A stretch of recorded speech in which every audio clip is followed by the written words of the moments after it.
Welcome back to When I Knew, presented by Dixon Politics. My name is Samantha, and I'm here with Adriana. and our friend Corban. And we are so thrilled to welcome you back to this second episode of When I Knew. This is a special monthly release that we do here at Dixon Politics, where we're really interested to hear about the tremendous challenges our listeners have overcome. And what better way to kick off episode 2 than with my very good friend, Nicole, who is joining us right now. Nicole, how are you? Oh, I'm just lovely. We Excited to be never- here today. We never speak this nicely to each other. We're usually like, Never. hi. I'm usually like, hi, asshole. How are Hi, you? asshole. Fuck you. All right, bye. Like, thanks for the like. She'll email me and be like, "Hey, thanks so much for the Christmas card." And I'm like, "Go fuck yourself." So, Pretty much. Nicole is a cancer survivor, and she's going to be telling us about her story. But before we get too deep, before we get too dark and sad, I do want to quickly run you guys through how Nicole and I met. I mean, how I met you, Adriana, is on Craigslist. I met you, Corban, in an elevator. And Nicole and I met because I decided to spin a web of lies. So, Nicole, why don't you go ahead and treat our listeners to our tale? So we met because Samantha decided she knew how to play soccer to impress a guy that she was dating. That happened to be one of my friends that I grew up with. We were playing on a co-ed soccer team.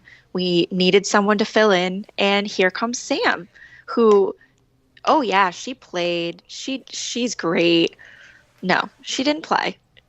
She didn't even know what a shin guard was. No, I didn't. And it's funny because you're living in the middle of nowhere in New England, and so your prospects are limited. I came across a hot guy at the gym, and I thought, oh God, this is my chance. So for some reason on our first date, I had way too much to drink because I was so nervous, and I decided to tell him that I played soccer all through junior high, high school, and college.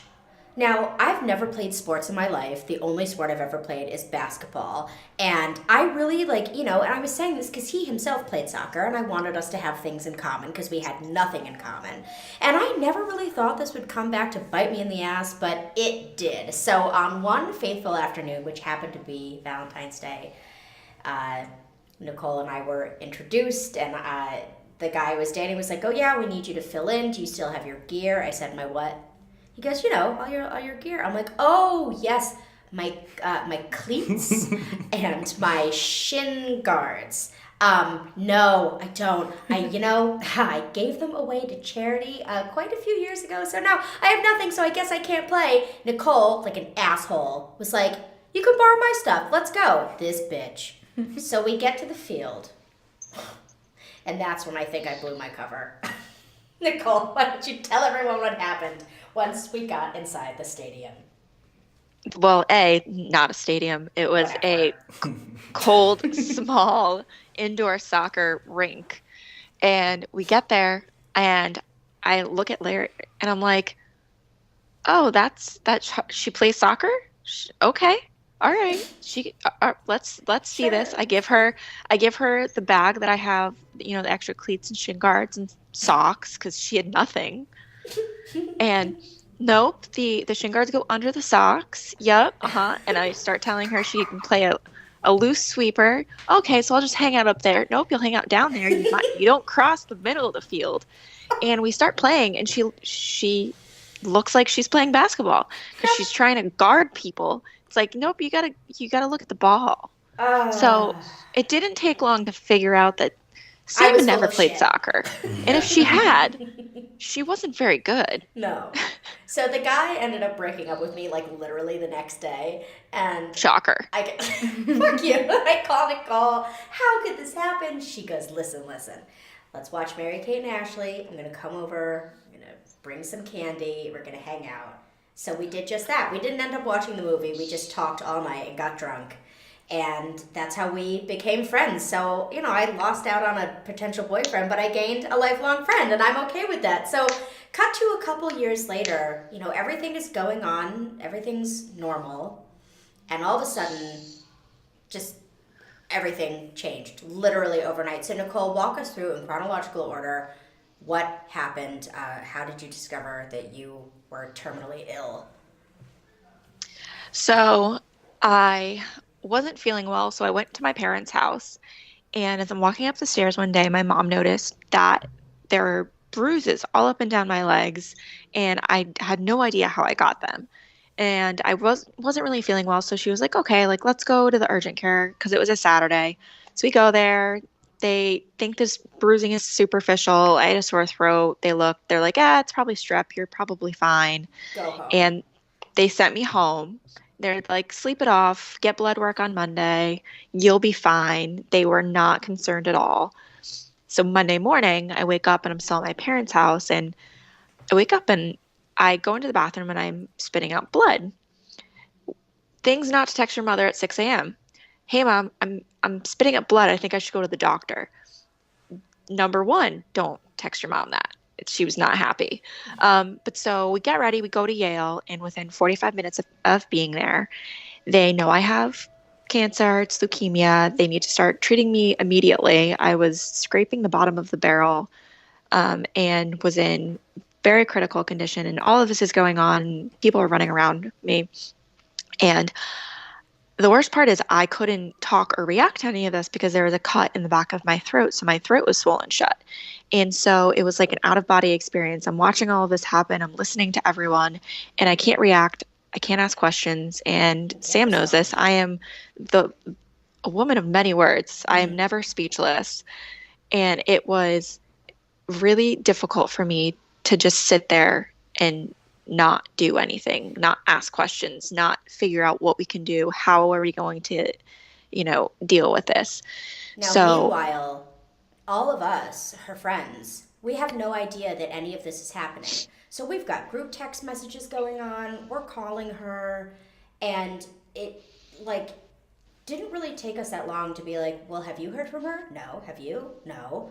So next thing I know, I go on Facebook, and it was, I believe, Nicole, it was your aunt that was like, please join me in praying for my sweet niece Nicole, who has been diagnosed with this type of leukemia. She's at Yale, this, that, and the other. And we all freaked out. So while we're freaking out, the next 2 weeks happened. And tell us about the next 2 weeks. yep. So I was admitted that day. I was started treating me immediately. And the original, I was bad, but they were going to, start treatment. We were going to do oral chemo. I might not even lose my hair. So, and not to sound vain, but I've always had really long blonde hair, and Beautiful hair. it's just one of those things like that just messes with your brain. So I was like, okay, like, you know what? Like, yes, I have cancer, but cool. Like, we're going to get through this. We've got a plan. We're good. That night, I go into respiratory failure, and I go into the ICU for 2 weeks, and that changed the entire course of my treatment. So those 2 weeks are kind of, I call them my dark days, don't remember a lot of it. And I come out of it and I go to a normal room. And Sam, I think you at one point, that's when you came and visited me when I was finally able to actually see people. Yeah. And I was in a normal room, and it went from, we've got a plan. It sounds good. We're going to treat this. We're going to beat this, to I was in critical, very high risk patient. We were going to do a more aggressive form of chemo, plus the oral chemo, plus spinal fluid chemo, which I know sounds as great as it is, believe me. And I'm going to lose all my hair. I'm going to do all of my treatments inpatient, and the next 7 months were really going to be difficult. Yeah. Not that they weren't already going to be difficult, but they were going to be 100 times more difficult than when I had been admitted, And 2 weeks prior. And it was such a trip because Nicole is a very, very outgoing, very bold, colorful person. You always know when she's there. She's articulate. She had this amazing job. She was in the best physical shape of her life. She was eating healthfully. So to have this very powerful presence of a friend go from that to this very just weak and pathetic, and I don't mean that as an insult, Nicole, but you were just in this very pathetic state, was really weird for me. I remember visiting you. You told me to leave my purse in the car and just bring my ID with me because we couldn't risk any germs. I had to douse myself in like hand sanitizer. I had to wear a mask, gloves, and a and a robe thing to go in. Mm-hmm. I walk into the room, and Nicole she's lost so much weight. She's curled up in a tiny little ball. She has no hair. And she was asleep when I got there, even though I texted you and was like, dude, I'm on my way. You're like, okay, yeah, I'll see you soon. And I walk in, all the lights are off. And she quickly, like, tries to get up, and she's scrambling around to, like, grab her hat. And I remember wanting to say to you, like, no, you don't have to put it on. Like, you look great. And I'm just sitting at the end of your bed, and I wanted to talk to you as normally as I could in such an abnormal situation, and it was really, really hard. But you, even though you were feeling like absolute shit, you were taking it so much in stride, and you were so funny. You're like, look what I have for you. And you like opened up a drawer, and you had Cheez-Its, you had Goldfish, you had Doritos, and you gave me all these snacks because you knew how much I love snacks. And so, yeah, it was just trying to find a new normal in the abnormal. So the months that followed were very, very intense. So why don't you take us through what happened after friends and family could first initially visit you? So the next couple of months, I spent a lot of it at Yale.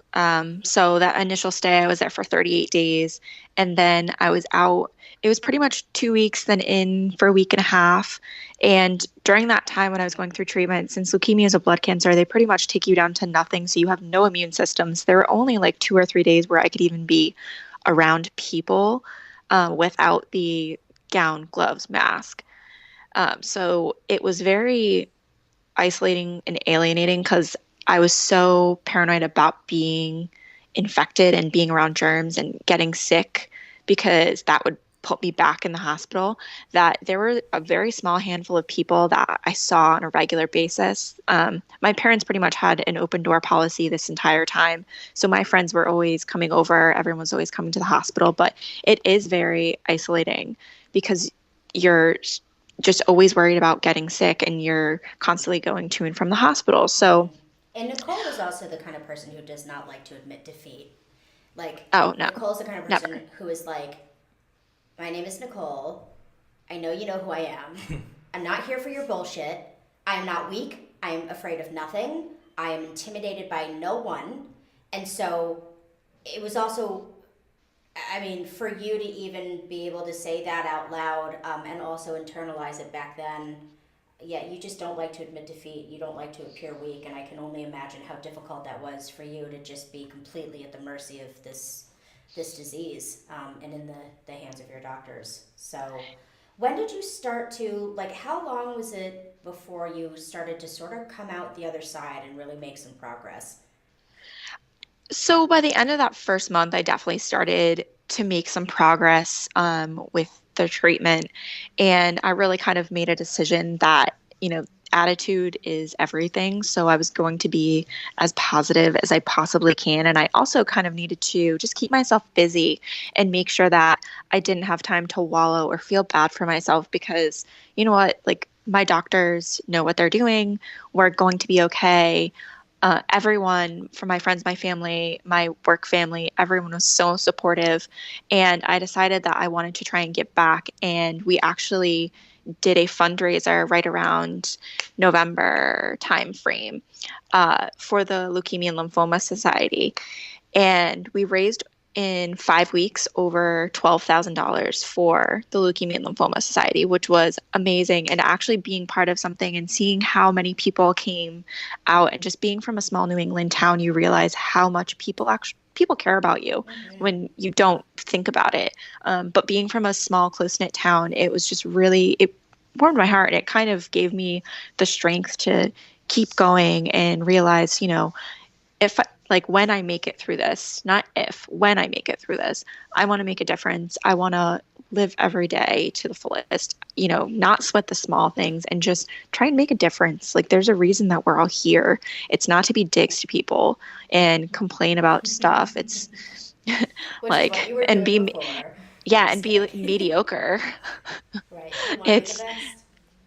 we want to be extraordinary. Absolutely. So, after how much time were you finally able to leave the hospital? And I want you to talk to people sort of about the terms and conditions of you leaving. Like, did you have to eat differently? Did you have a stint? Did you have to go back for care? Walk us Mhm. through that. So after those initial 7 months, during my treatment, I did have to stay away from all raw fish, which I love sushi, so that was difficult. I've never missed sushi so much. Um, and then raw vegetables, I could pretty much eat like white cooked fish or chicken and spinach and SpaghettiOs. SpaghettiOs, for whatever reason, after chemo, when I couldn't eat for a week, SpaghettiOs was the only thing I could eat. I don't know why. And I could never reheat food. So it was I ate it like hot out of the oven or I didn't eat it. Mm-hmm. So it was different. But then after the 7 months, I came out of it. I was released from treatment. I was finally able to drive again because of all the medication I was on. I wasn't able to drive for that 7 months, which was very weird. And they released me, but then I was also on maintenance for 2 years, which meant I still every 3 months went through 2 weeks of oral chemo, which, you know what, like in the grand scheme of things, it wasn't going to be that bad. It was better than being in the hospital inpatient for, 2 weeks out of every month. So I went back to work almost immediately, probably too soon because you would be You were so amazed. Oh, I antsy. was so gung ho. They told me on a Wednesday, okay, like you're good, you're going into maintenance. You can think about going back to work. I texted my manager. I was like, hey, I'm coming back Monday. My mom was like, is that a good idea? I don't know. I don't But care. but I'm bored as fuck at home and Yep. I don't know what to do. So I went back and you'd be amazed how quickly your muscle tone like deteriorates and your stamina. Like I would run 5 miles a day before getting sick. And then like going through work for 2 hours, I was like, oh my gosh, I need a nap. Like, is it nap time? Can we roll out the cots like when Do we we were in have cots? kindergarten? Can I just like grab a beanbag under my desk? Is that cool? Yeah, apparently not cool. Oh Who well. knows why? Fuck But corporate.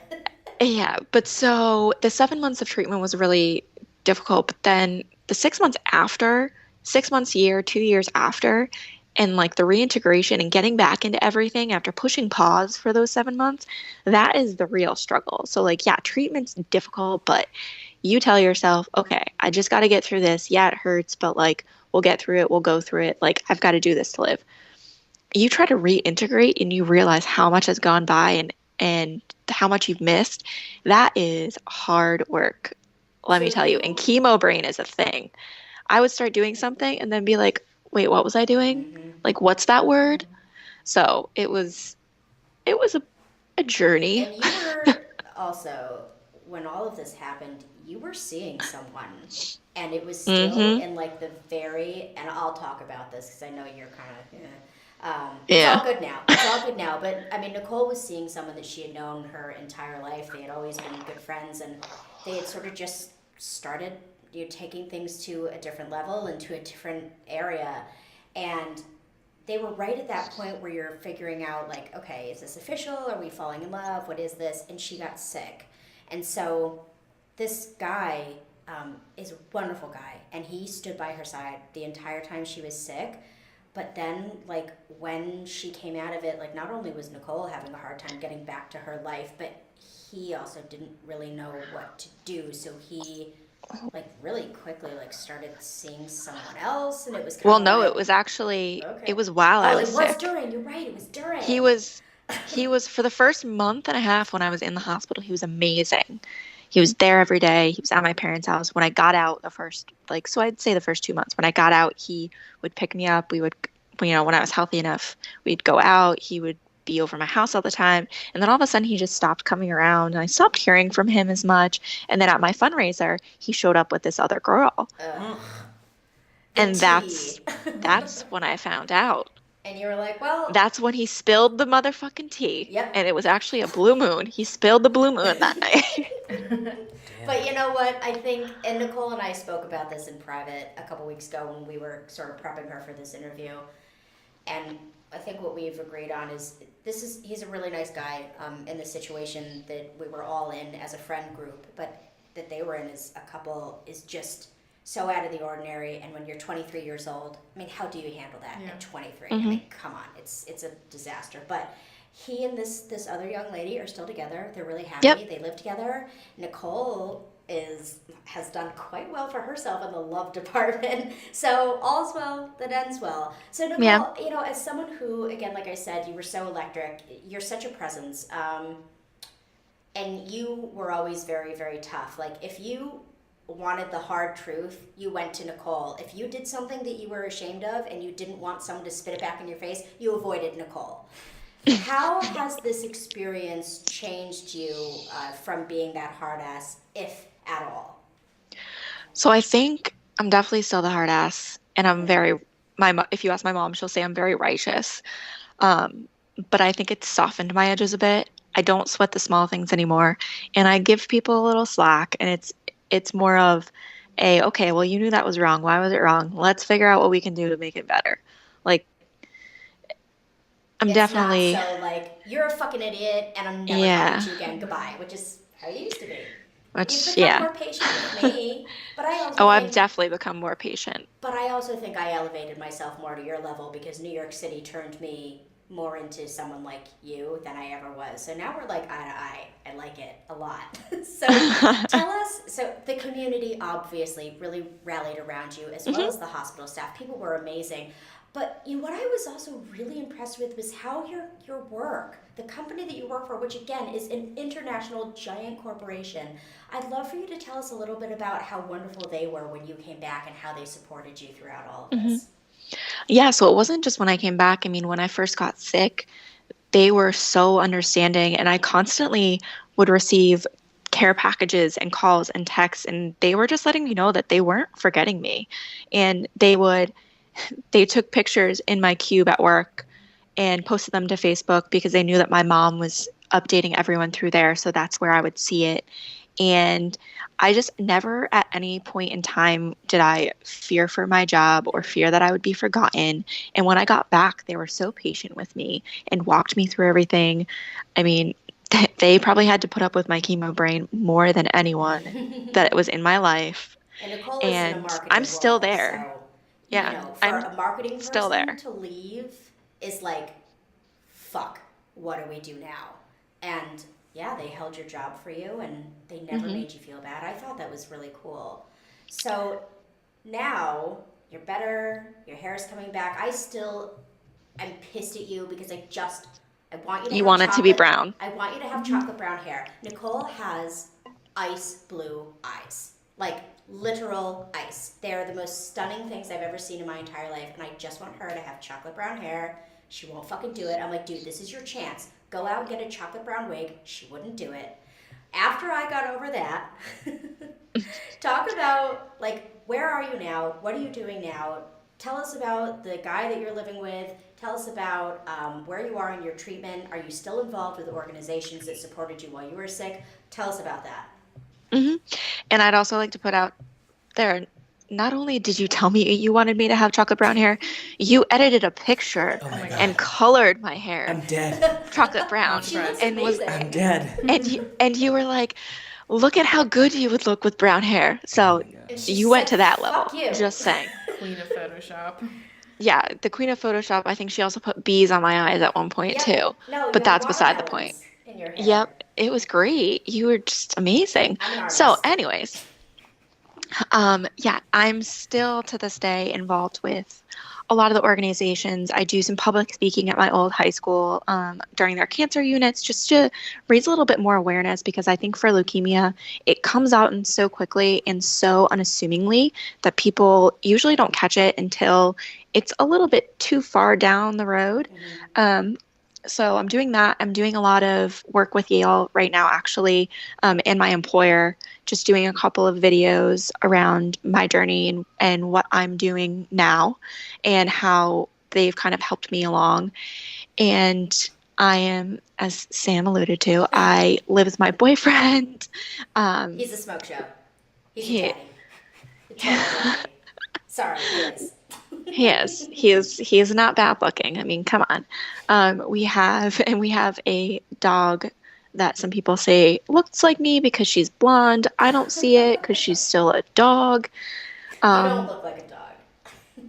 but but she's cute. So I'm still being treated for 2 years. And basically, it's just making sure that it doesn't come back. And the chances of that happening are pretty low. So in 2 years, I'll be free. Yay!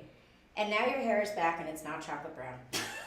And it's not chocolate brown. It's dirty blonde. It's darker than it's ever been because I haven't highlighted it. But So, something I wanted to bring up, which I don't think a lot of people know about, is not only is it important if you are able to mhm. give blood, to donate blood, not only is that important, but you can also donate platelets, Yeah. which I think a lot Yep. of people don't know. And the only reason I know is because I've had, not a lot, a couple people in my life who had leukemia in addition to Nicole. And it's something that my parents do every month. They go up and they give platelets. So that's another, if you're looking for a way to be helpful and you have a little extra time in your hands, see if there's any facilities near you that will let you donate platelets, because it's another way to be really helpful. Because people, when they have leukemia, I mean, they're kicking through platelets like none other. Oh, yeah. You And have they no really need idea them.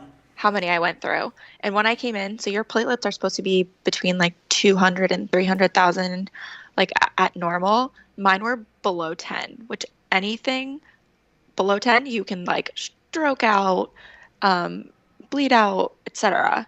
So it's pretty easy. I think people think that giving platelets is difficult, but it's just like giving blood. It's the same process. It's not difficult, it's not invasive, but it helps a lot of different people. And it's easy too. You just go, you hang out. I mean, the whole process I think takes my parents about an hour or two, and they just sit hmm there and watch a movie. They're hooked up. They have You listen some to a cookies. podcast? Who Yep, you listen to Dicks knows? and Politics, and it's really easy. So Nicole, for the people out there who know someone who either has or is going through cancer or has had cancer in the past, what would you recommend in terms of how we can talk about it without crossing a line or making you uncomfortable or making us uncomfortable? I realize it's different for every person, but like I said before, I really struggled with how to speak with you while hmm you were sick. So what would you recommend for other people?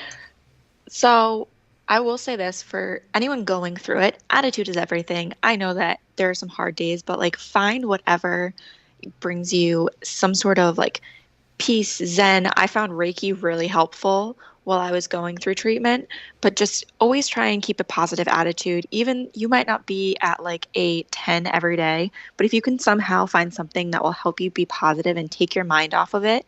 And then for the people that are, the caregivers, those that are supporting, loved ones going through something like this, just talk to them normally. The one thing I hated was when people would always be like, "Hey, how are you feeling?" Well, the same as 5 minutes ago when you asked me. Like we have enough people asking us how we feel. Just tell us about your day. Tell us about what's happening. Like we don't really see what's happening out in the world or what's happening in our friends' lives. So just talk to us normally. And then, being there for them during treatment is important, but after treatment, like we're still struggling to, reintegrate and get back into everything. So don't forget about them. Like send the text, just keep in touch, make sure you're making that effort. And, the smallest things like a phone call and just having a normal conversation go a long way. I think people, Like you know, sending memes on Instagram, which wasn't a thing back then, but it is now. Yeah, just oh my like gosh. little things that you can do. Yeah. So Nicole, now that you're almost in the clear, officially from a medical standpoint, but for me, you're in the damn clear. What are you most looking forward to now that you've got your life back? Just living it, which sounds so weird. Like that's such a cliche answer, but just being able to have the chance to do what I want with my life and, you know, excel at my job and just continue to try and be extraordinary, which sounds like a line from Grey's Anatomy. It's And I'm so. also a Oh, you're doctor good. because I've watched 10 seasons in 10 days while I was sick. There you I know go. there's like 16 seasons now. And I cried when McDreamy died, obviously. But Spoiler alert. a spoiler alert, if you don't know that by now, then you're living under a rock. This is very true. Well, I think it's been um, difficult, but such a gift for me to be able to stand by your side as you go through these different waves of your life. And I'm so proud of and impressed with how you've handled yourself and how you let it change you, but not completely change who you are. I love that you're a little bit softer now. I'm not as scared of you. That might be selfish People of me were to say, scared of but- me. Oh, people were And I terrified have no of you. and I had no idea why. Well, I think was- people just they Because don't I told them the know. truth and they didn't want to hear it. Exactly. They don't know what to do with people like us. And when I say us, I also mean Corbin, and I mean Adriana and Hannah as well. Like, when people just come right out and say it, a lot of people can't handle that. So I love the way that this has softened you and changed you, but has also motivated you to keep going. And I think that you've got a lot of good shit ahead of you. And I can't wait to see what you do with your damn life that you fucking have back now. So thank you very much for joining us, and thank you for telling your story, and thank you for being so strong so that we could be here and tell your goddamn story. I didn't know if we were ever going to be able to do this. So I'm thrilled, Right? and I love you to bits and pieces, and I can't wait for you to get engaged, because I know it's going to happen Jeez. soon. Jeez. Whatever, it is. But thank you very much for joining us, Nicole. And Thanks for we having wish you me. all the best.